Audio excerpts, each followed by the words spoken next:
Facebook, my peoples, what's up?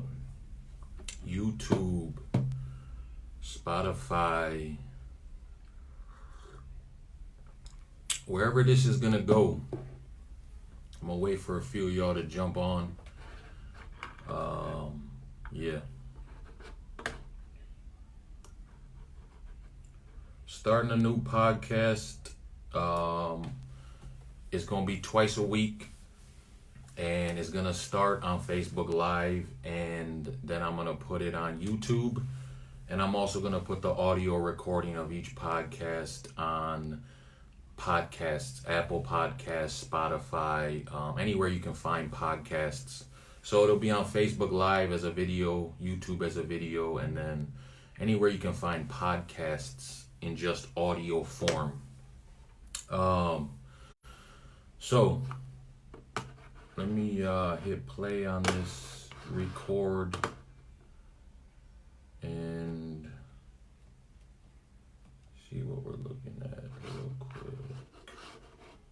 Give me a second.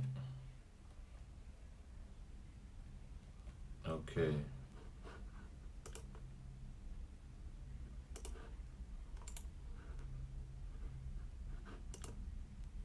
This is taking a good minute, but all right. So we got the audio rolling.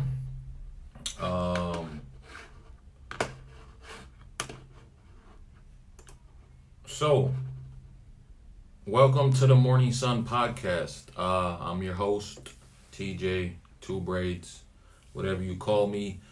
Today we're going to have a few topics on the podcast. Number one, I just want to explain what the podcast is. It's the Morning Sun Podcast. It's going to be broadcast twice a week on Facebook Live, YouTube, both in video form, and then the audio form will be in podcasts, wherever you find podcasts.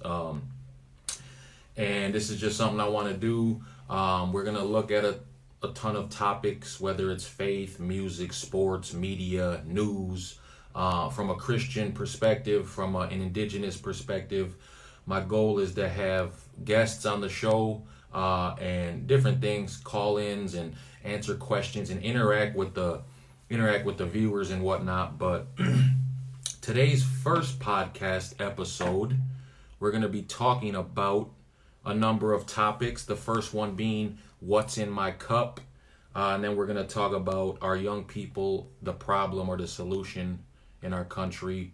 And then I'm going to preview one of my new songs off my upcoming album that is not released yet. And then lastly, I'm going to talk about the resurgence of Andrew Wiggins and Karl Anthony Towns. So let's just jump right into it. Thanks for listening. And the first topic is what's in my cup. So it's a metaphorical illustration, but also you could take it as practically. So today you see I have a cup right here. And if you're listening, I have a cup in my hand if you're not viewing on video.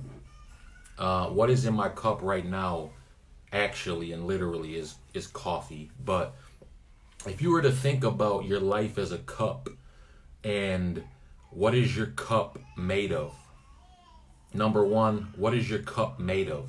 Is it made of a specific material, substance, or is it made up of multiple things? Or what is your cup made of? Then the second question would be, what goes into my cup? So what is your cup full of? What are you putting into your cup? What is the most most popular thing going in your cup? What is the thing or things going in your cup more frequently than others? And then thirdly, does your cup ever need to be emptied? Does my cup ever need to be emptied? And if so, when does it need to be emptied? So we're taking the metaphor of a cup. As you can see right here, I have a cup. I would say my cup metaphorically is made of vibranium. Shout out to Wakanda. Shout out to Black Panther. Shout out to Marvel. No, I'm just kidding. But When you think of vibranium, when I think of what my cup is made of, when I think of what my life is made of, if my life is the cup, I think of the scene in Black Panther where he gets his new suit for the first time, right? So if you've seen Black Panther, you see where he gets the suit for the first time, and then he kicks it, right? And his sister, whoever it is playing a trick on him, he kicks the suit, and then all of that vibranium in the suit, it absorbs that pressure, and it spits it back out, and it makes Black Panther fall over, and his sister's laughing and whatnot. And that's why I would pick that. If what is my cup, the cup of my life, what is it made out of? Vibranium. Because life is going to hit me. Life's going to knock me down. Life is going to do everything it can to beat me up. And yet, if I'm durable and if I'm resilient and if I'm strong, I can absorb those hits and then force that energy back out into the universe. So it doesn't always have to just go inside me. So, what is my cup made of? My cup's made of vibranium. What goes into my cup? If we're thinking of our life as a cup and what are we putting in our cup? What goes into my cup personally is a number of things. First of all, prayer, faith, following the Lord, family, marriage as a husband, fatherhood, being a father to my 2 children, Thomas, baby 2 braids, and Moses. What else goes into my cup? Sports. I love to play basketball. I love to hoop. I'm a coach. Video games. I love to play 2K, Madden, whatever. PUBG. Reading the Bible. Community. A strong sense of community. So not just with church, not just with family and friends, but even I have a life group I go to every Tuesday with 4 or 5 guys. We do life together. We share meals together. We talk about our issues, our concerns, our problems, our failures, our victories. We pray. But the fact remains that something's going into my cup, and that more often than not, I am the one responsible for what goes into my cup. So I want you to think about that. What is it that is going into your cup? We've talked about what our cup is made of. I said vibranium. Maybe yours made of copper, steel, iron, wood, whatever it is. And then what is going into your cup? What are you willfully choosing to go into your cup? And secondly, to take a different approach, what is society trying to put into my cup? Because if we are self-aware of our surroundings, of our environment, of the things that influence us, whether it's culture, music, people, relationships, whatever it is, there's other messages, there's other things, there's influences that will try to get into our cup. So if I were to set my coffee cup down, you see my coffee here, if I were to set it down, I don't necessarily know all the particles that are floating around. Dirt could get into my cup, lint, hair, and that's metaphorically for what the world might try to put into our cup. So not only do we need to be aware of what we're putting into our cup, but we need to be aware of our surroundings and what may accidentally get into our cup that we don't want in our cup. And then the last question would be, does my cup ever need to be emptied? Is there a time in life, or multiple times in life, or an annual occasion, or a repetitive time where my cup needs to be emptied? I can't answer that for you, but I can answer it for me. I would say when my cup needs to be empty is when it's full of crap. If I can be real, keep it 100 with y'all. We put stuff in our life, in our minds, in our thoughts, in our feelings, in our actions that's not good. That's sinful, that displeases God, that hurts our loved ones. And if my cup is full of crap, whether it's a negative attitude, whether it's saying things out of my mouth I shouldn't say, whether it's looking at things I shouldn't look at, whether it's doing stuff I shouldn't do, whether it's being lazy when I know I should be productive, whatever the case may be, if my cup is full of crap, I need to empty it out. I would say when else does my cup need to be emptied is when someone else needs what's in my cup. So people, would say I'm a strong guy. I have leadership qualities. People look up to me. I'm a mentor. I'm a coach, etc., etc., etc. There may be times where people need what's in my cup. And if I'm willing to live a sacrificial life, which Jesus has called us all to live a sacrificial life, if I'm willing to live a sacrificial life, then I would have no problem giving of the abundance of what's in my cup to someone else whose cup is empty or less full. And so, for instance, I'll give you an example. If my kid's sick and, my wife's been up all night with them, I could choose to ignore it and go to sleep and let her handle it. Or I could say, maybe I should wake up and give her a break and walk Moses around for an hour so she can rest too. Living a sacrificial life. How do we live a sacrificial life? So I would say personally, that's another time where my cup needs to be emptied, is where I can give some of what's in my cup to others. And then maybe lastly, I'll wrap up with that. But to recap, we all have a cup. Our life is a cup. If we look at our life as a cup, what is our cup made of? What goes into our cup? And then lastly, does my cup ever need to be emptied? And if so, why? And I'll leave with this note. Have you ever made coffee and then you got busy doing homework, or you got busy on a phone call or checking emails or browsing Facebook, and then your coffee's cold and it's stale? Sometimes you need a fresh brew, and what's inside of our cup is cold, it's stale, it don't taste good anymore. And so why not get a fresh brew and refill our cup? And one of the biggest ways, and what I would believe, in my opinion, is the most important way to refill your cup, is to spend time in the presence of Creator God, praying, reading the Word, meditating, whatever you need to do to fill your cup. So with that, that's the cup. We're going to move on to the next topic of the podcast. And while we do that, why don't we hear our theme music for the podcast? I done things I'm never proud of. I'm just waiting for the morning sun. Just waiting for that morning sun. I done made mistakes, a lot of them. I'm just waiting for the morning sun. Well, I take a drink of what's in my cup. I done lost homies in my famo. I'm just waiting for the morning sun. Just waiting for that morning sun. Morning sun. Welcome back to the Morning Sun podcast. So, the next topic would be, are young people the problem or the solution? I saw a bumper sticker. I was driving in the great city of Minneapolis, where traffic is at an all-time low and everyone is very skilled behind the wheel. Did you catch the sarcasm? I'm driving in Minneapolis, right? And I see a bumper sticker. And the bumper sticker says, as I'm trying to fix the spit guard, the bumper sticker says, it says, young people are the solution, not the problem.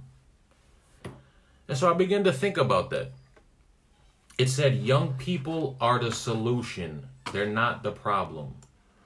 So I began to think about that.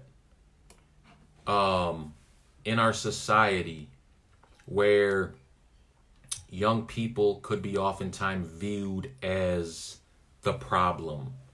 So if you're in Minneapolis, recently there was a string of robberies and assaults by young people, a group of young people who have been since apprehended. They were attacking victimless people at light rail stations and bus stops and robbing them of their shoes and all of these things. And it's a group of about 20 adolescents.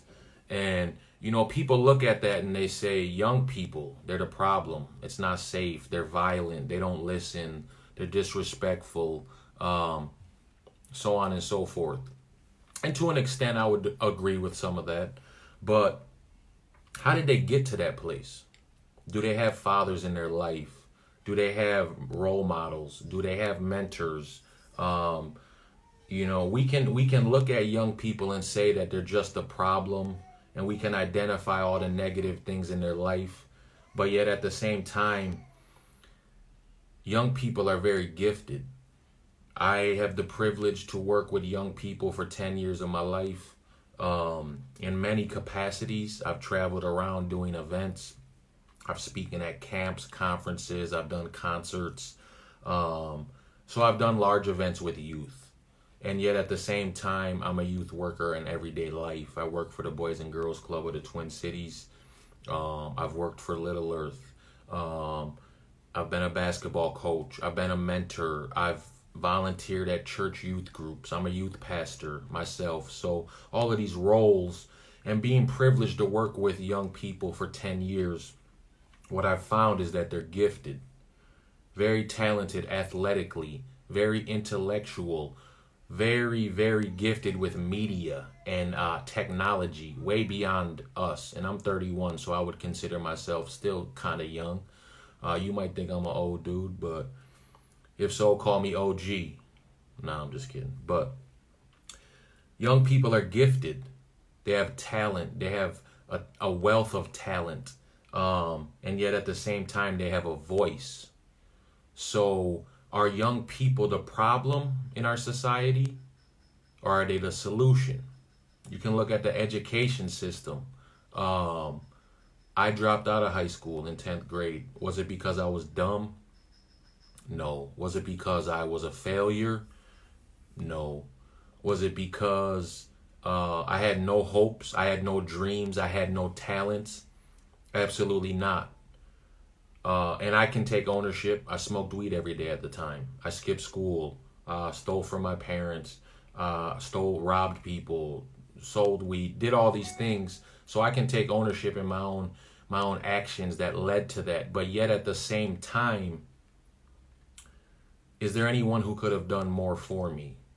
Is there anyone who could have pulled me aside and mentored me, guided me, spent extra time with me, pulled out the talent and the wealth of resources in my life and began to apply that and give me a voice? I'm sure there are people, and there was coaches and other things who tried to invest in my life. I remember one time my football coach, he'd always tell me that I should go D1, that I'm capable of playing D1 football. And this was at West Seattle, so I went to West Seattle High School. Shout out to the Wildcats. But he would tell me you're on your way to play in D1 if you take it seriously. I remember our left tackle had an offer for Florida, University of Florida scholarship, and I used to smoke that fool in practice. But I remember he saw me smoking a blunt one day at a bus stop. I was skipping school, and my football coach ran across the street, a real busy street. If you're in Seattle, you would know where I'm talking about. It's the West Seattle Junction bus stop area where a lot of buses and traffic are. If you're in Minnesota, I would compare it to like Lake Street or Robert Street, depending if you're from St. Paul or Minneapolis. But he crosses this real busy street. He doesn't go to the light either. He runs across through traffic. He's like, Valtira, what you doing? Valtira, what you doing? I said, what you mean what I'm doing? Smoking a blunt. He said, man, you throwing your whole life away. Don't you realize the talent you have? And I said, nah, man, I don't even want to hear it. And I let it go in one ear and out the other ear. Why am I even saying that? I don't know. Maybe that can speak to someone. But on the topic of, are young people the problem or are they the solution? What do you think? You know, there's so many young people who are talented, and I take the perspective of this. If I'm not willing to advocate for youth, if I'm not willing to empower them, resource them, give them a voice, give them a platform, take time to understand their story, their struggle, their family, their upbringing. If I'm not a part of the solution myself, then what room do I have to talk about the problem? What is it going to take to mentor young people? What is it going to take to get that gifted basketball player to quit selling drugs and go to practice every day and use his talent to get into college? It's going to take someone who would sacrifice their money and, more importantly, their time to invest in their life. We live in a fatherless generation. We live in a generation where there's millions upon millions, 25 to 30 million young people do not have a father. So we can sit up here and we can say young people are the problem. We hate rap music. We hate the way they talk, they dress, they act. But if we're not willing to be a part of the solution ourselves, then what room do we have to talk? And then secondly, for young people, we need young people to rise up and be leaders and lead their peers out of these situations. So are young people the problem or are they the solution? I would say both. Because they have to own their mistakes. They have to own the way that their generation, the direction their generation is going toward. And yet at the same time, us who are older, have more money, have more resources, have a bigger network, we cannot hoard those things. We must relinquish them and trust that young people can be all that God created them to be. And if you need a biblical reference for that, you can look at the story of David. When he fought Goliath, his brothers mocked him. They told him to leave. All he was trying to do was bring his brothers lunch, like a good brother should do. So they're hating on him. They tell him to get out of here. Why are you here? You're a nuisance. So number one, he's getting hated on just for being a good brother and bringing them lunch. He sees Goliath defying God. He wants to know why, and he stands up for it. Everyone's afraid. All the grown men, all the kings, all the soldiers, the lieutenants, the captains, all the leaders of Israel who are grown are afraid of Goliath. The teenage boy, David, is not afraid of Goliath. And then when they finally say, fine, you want to fight Goliath? We're all afraid to, but if you want to, fine, we'll let you. But if you're going to, you got to fight him in my armor. The king tries to put his armor on a teenage boy. It's like me. I wear size 2X shirt, 40 waist pants. If I'm going to go find a teenager today at the Little Earth YDC who's 14 years old and tell him, fine, I'm going to help you, but what I'm going to do is you're going to wear my clothes. He's going to walk around looking foolish, like he has a dress on.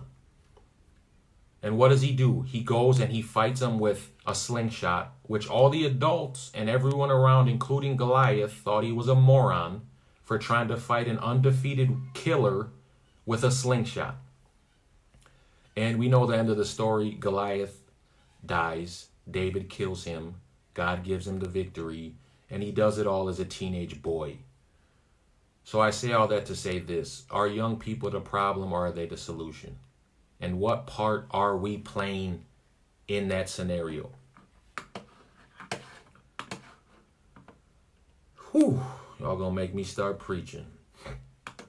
Well, like I said, this is the Morning Sun podcast. We're halfway through the 4 topics I had for today. This podcast will be broadcast twice a week on Facebook Live and YouTube. You can follow my YouTube channel at TJ-2Braids. How do you spell 2 braids? The number 2 and the word braids with a Z. I'll post links on all my media too. And then also the audio recordings of these podcasts will be available anywhere podcasts are found. This is called The Morning Sun podcast. And with that, we're going to preview one of my new songs. So this song is called, give me a second here. This song is called See the Light. Okay, it's a new song I've been working on, and it's going to be on my new album. Give me a second here so I can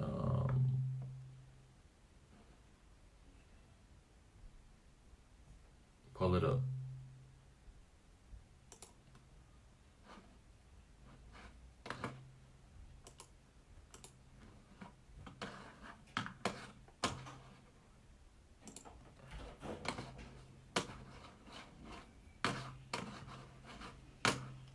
If y'all like the podcast thus far, comment, say something. Let me know you still with me. Yeah. So here's the song. It's called "See the Light." I pray that you might see the light, see the light, see the light, see the light, see the light. BeatStars.com. As it shines through, it shines through. I'm almost done with my my new album, by the way. Shine, shine, shine, shine, shine, shine, shine, shine, shine, shine. How I'm shining, shine, shine, shine. This is more than rhyming. How we living, this our daily life, day and night. When I say a prayer, I say it right. Our Father, Lord in heaven, thank you for this daily bread. Dear my brethren, and for each and every blessing, please forgive me for my transgression, as I forgive those who've been transgressing against me. My sin is ever before me, so make which that you're with me, and you've given me eternity. That's certainty, certainly you work with me, and you're purging me assuredly of everything that's hurting me. I walked in the dark for so long, the world could never fully grasp what this light is worth to me. I pray that you might. We're previewing one of my new songs, if you just hopped on, and then we're gonna get back to the second part of the podcast. As it shines through, it shines through. Shine, shine, shine, shine. What this world offers is so much less than what the Father created us to be, but so often we're a victim of our mental and environmental prisons. My Nietzsche, listen, whether you're in traffic dipping, on the F flipping, at the mall tripping, in the trap whipping, or at the bar sipping, without God our soul slipping, ever so distant, and we know different. You and I are no different, except I accepted forgiveness. You're all a witness that this Christian is all about the mission of reconciliation, and my heart bleeds for the ones that's missing. I ain't dissing, I'm here praying, hoping, wishing that you might see the light and give your life to Christ. I pray that you might see the light, see the light, see the light, see the light, see the light, see the light. As it shines through, it shines through. Shine, shine, shine. All right, so that is See the Light.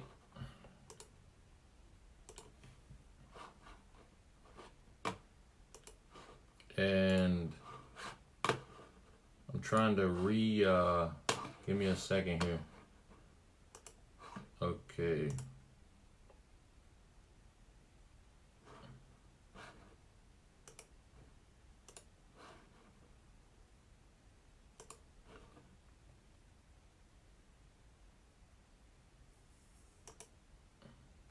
All right, and we're back. So, we're back to the second, what up, Daz? We're back to the second, let's see who else commented on here. Anybody? Pop says, ha ha, and I'm enjoying it. Appreciate that, appreciate that. Welcome back to the Morning Sun Podcast. Like I said before, we're going to be broadcasting twice a week. This is the video version, which will be on Facebook Live, and then I'll upload it to YouTube when I'm done. And the audio version will be available everywhere podcasts are available. I'm looking for guests, so if you're willing to be on the podcast and talk about faith, sports, music, media, news, pop culture, whatever it is, hit me up after this. The last two topics I want to talk about are about the Timberwolves. So I'm a big basketball fan. I love basketball. I love the Timberwolves, even when they're bad. But two things that are interesting with this season are, number one, the resurgence of Andrew Wiggins. And I'm not gonna lie, man, I've been critical of Andrew Wiggins in the past. I didn't understand how he was making like 150 mil, and when he was on the court, it just looked like he didn't want to be on the court. You know what I'm saying? It looked like he wasn't trying hard. It looked like he didn't even have any emotion or passion to the game. But man, this season, Andrew Wiggins has been balling. If you've been watching the Timberwolves, Andrew Wiggins has been balling, man. He's been putting up a gang of points, and not only that, he's been coming up super clutch at the end of games. There's multiple games where he became the closer that we've been looking for a long time, hitting threes, driving to the rack, step back. I think it was Portland where he hit like 3 or 4 threes in a row. Multiple games where he stepped up big. No, I'm not going to the game tonight. I wish I was. But Andrew Wiggins has had a resurgence. He's averaging 25 points a game. He's averaging 5 rebounds and 4 assists. And man, he's a new player. And I'm sitting here and I'm thinking, after these years, what got into him? What's gotten into the man that he's balling out? Is it the haircut? Did the braids have to go? Is that what you're telling me? And when I saw him, I'm like, yo, who that dude that kind of looked like Andrew Wiggins with the fade? My man got a haircut. Now he's a new player. Is it the haircut? That's kind of a joke. But I mean, maybe it's a fresh start in life. I don't know. I'm going to get to where Andrew Wiggins has been the last few games. The second thing is it Tibbs? Was Tom Thibodeau that toxic of a coach where he's screaming his head off? The dude screams so loud. I went to about 12 Timberwolves games probably last year. Thibodeau screams so loud at his players that you can hear it in the second level. I don't know how my man had a voice after 82 games. Was he a toxic coach? Could Wiggins not play for him? Was Wiggins a shell of Peter Jones from Remember the Titans, where every time he got screamed at, he played bad? I don't know. And lastly, for those that don't know this, Andrew Wiggins' grandma passed away. So I went to the game last Friday against the Wizards. I was excited. I'm thinking I'm about to see Andrew Wiggins ball out again. And he wasn't there. So then I began to Google and do some research. And actually, Andrew Wiggins' grandma passed away. So prayers up to the Wiggins family. I pray that God will give them peace, comfort in this situation. It's never easy to lose key figures in families like grandmothers are. But that's where he's been. His grandma was passed away, so he took several games off. And then from what I understand now, he has an illness. I don't really know where that is. I don't know his relationship with his grandma. I don't know how close they were. Maybe he's literally sick to his stomach losing his grandma. I don't know if he's going to play tonight. I think last I checked, they said questionable with an illness. So I don't know where he's at. But I will tell you this, Andrew Wiggins is balling out, man. And if he can sustain it and become the superstar player that is the reason he was the number 1 pick and people were saying he's going to be the next Kobe or LeBron, man, it would be dope for him to sustain this and become even more of a clutch player. And the second thing on the topic of the Timberwolves is the new leadership style that I see from Karl Anthony Towns. Karl Anthony Towns is already one of the best big men in the NBA, and he's already doing things that many big men have never done in the league. He's able to post up on the block with ease, and yet he can step back and hit threes at a high rate. He's a good passer. He's a decent shot blocker. His defense is getting better. It's always been the knock on him that he needs better defense. But what I do see out of KAT is a mean streak. I feel like KAT is turning into a bully ball player. Like he's at a point where he's fed up of people taking him as soft. People always share the meme of like when he's trying to post up DeMarcus Cousins and people making fun of KAT and this and that. honestly, bro, Kat is a baller on the block. We just don't get him the ball enough, to be honest with you. And I would say that's Jeff Teague's fault. I don't like Jeff Teague, the basketball player. Have nothing against him personally, but the man dribbles the shot clock away on almost every possession, and then he either misses his teammates or he does the stupid little floater 30 times a game. Is he a decent scorer? Sure. Is he a decent point guard? Sure. For the Timberwolves, I wish we got rid of him, but that's a whole nother topic. But Karl Anthony Towns' new leadership style. He fought Embiid, right? And technically, Embiid's the one acting like he's hard. Karl Anthony Towns is the only one who attempted to throw a punch. Embiid did not do anything. In fact, if it wasn't for Ben Simmons, KAT probably would have stole off of Embiid, right? It was basically 2-on-1. So he fights Embiid. Then I see later on he almost fights Rudy Gay from the Spurs. Rudy Gay gets mad because KAT is swinging his elbows around and KAT ain't having it and he don't care anymore. He's at the point where he's like, look, I don't care anymore. If y'all want to go, let's go. The time for talk is over, which we haven't really seen in KAT in the years he's been with us or at Kentucky. And then against the Jazz, so I watched the game the other night against the Jazz. I watched not the whole game, but I think maybe the fourth quarter. It was a close game when I turned it on. I know that the Jazz were winning by 2 or 3 points when I turned it on. Karl Anthony Towns hits a career high in 3-pointers. He's going brazy against the Jazz. And then he keeps wanting the ball. And like I said before, Jeff Teague is always dribbling the shot clock away. They call a timeout. And you can see KAT screaming at the team. I don't know who, but it looks in the direction of Jeff Teague and the coach and other people. And he's obviously clearly upset that he's not getting the ball, even though he's balling out on Rudy Gobert. So he's screaming at Teague.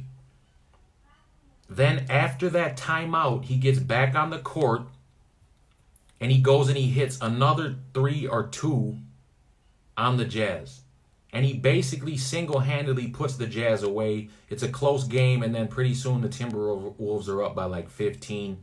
And then next thing you know, the game is over. So I like the new leadership from Karl Anthony Towns. I like that he has a chip on his shoulder.